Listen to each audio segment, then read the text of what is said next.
Hello, my name is Erika Sikes, and I'm here to talk with you about change and confidence to make a difference.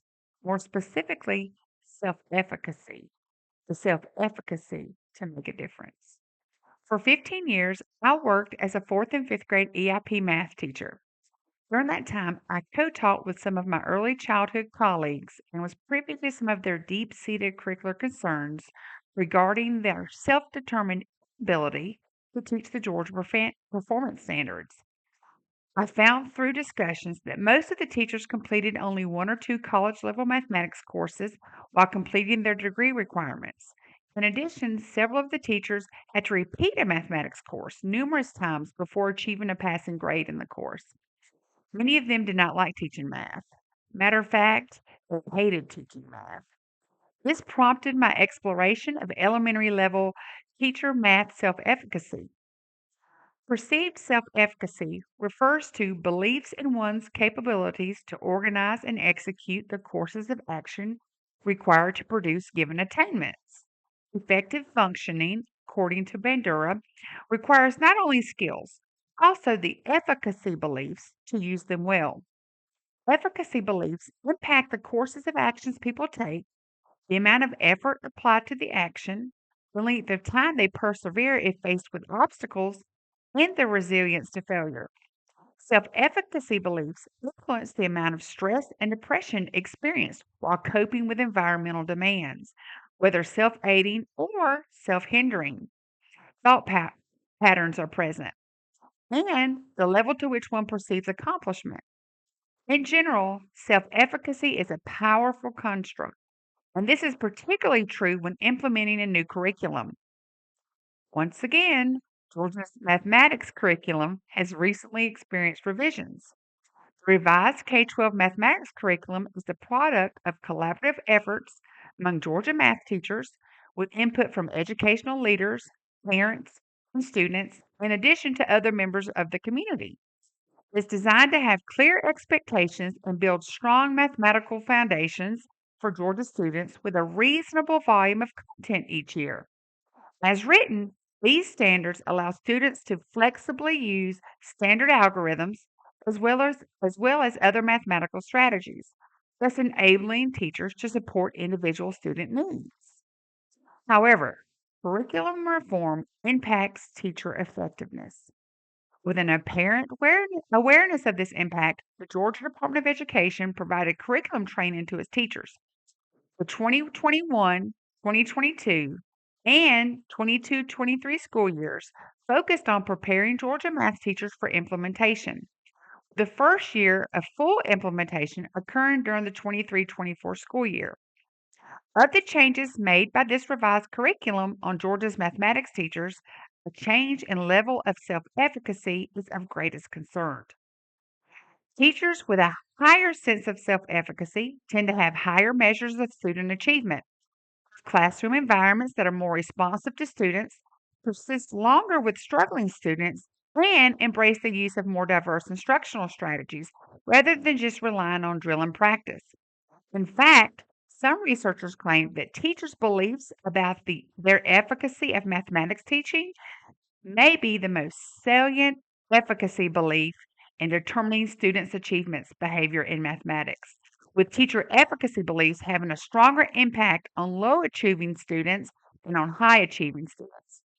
Therefore, studies of teacher efficacy are of special importance in mathematical education, particularly in light of the recent reform efforts in Georgia.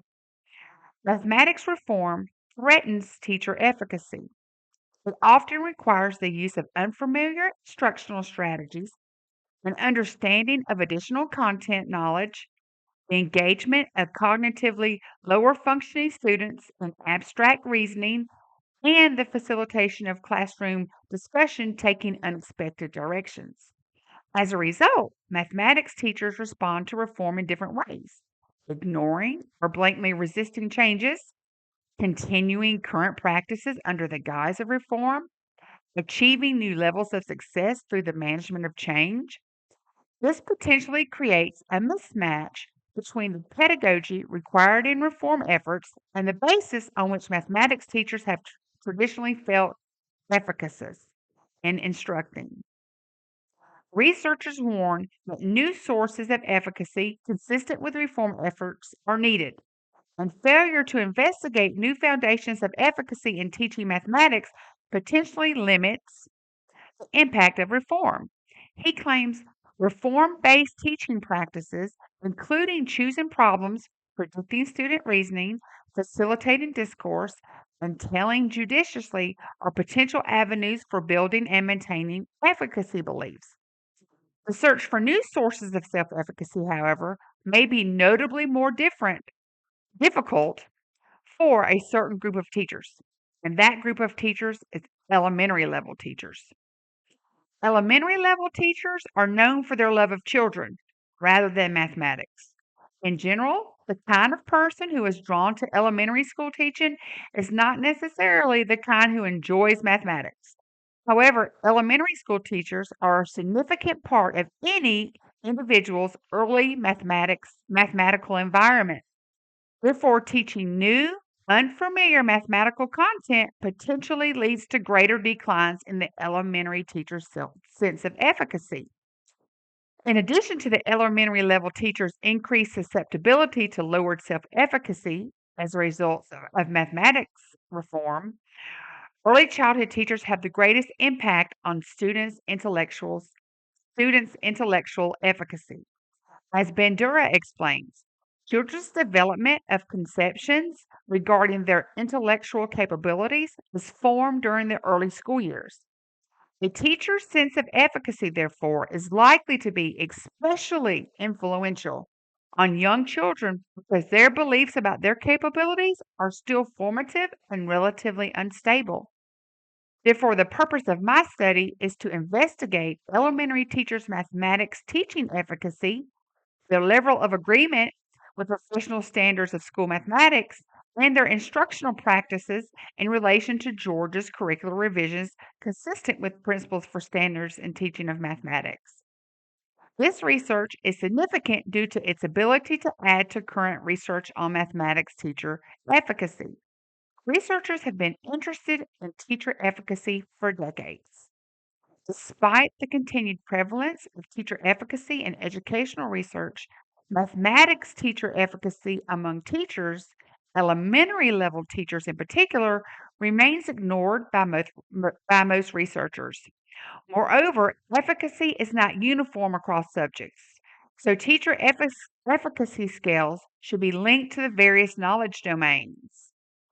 Although the need for specificity has been documented, researchers have been slow to acknowledge it. Specificity, in particular, is particular importance to elementary setting because teachers at this level are typically curricular generalists. Therefore, this study seeks to add to the limited body of research knowledge of mathematics teacher efficacy at the elementary level. This study has the potential to impact how professional development is conceptualized in education. Currently, all elementary math teachers tend to participate in the same professional development. At most, variations based on grade level occur. However, just as teachers differentiate instruction for students, professional development could be individualized for math teachers. For example, one fifth grade math teacher may be participating in professional development focused on content, while another is focused on instructional strategies. Yet another may need no professional development in mathematics instruction. This study also has the potential to influence the coursework required of pre service teachers. So, as you see, mathematics teacher efficacy at the elementary level is of significant importance because of its influence on student achievement. Thank you.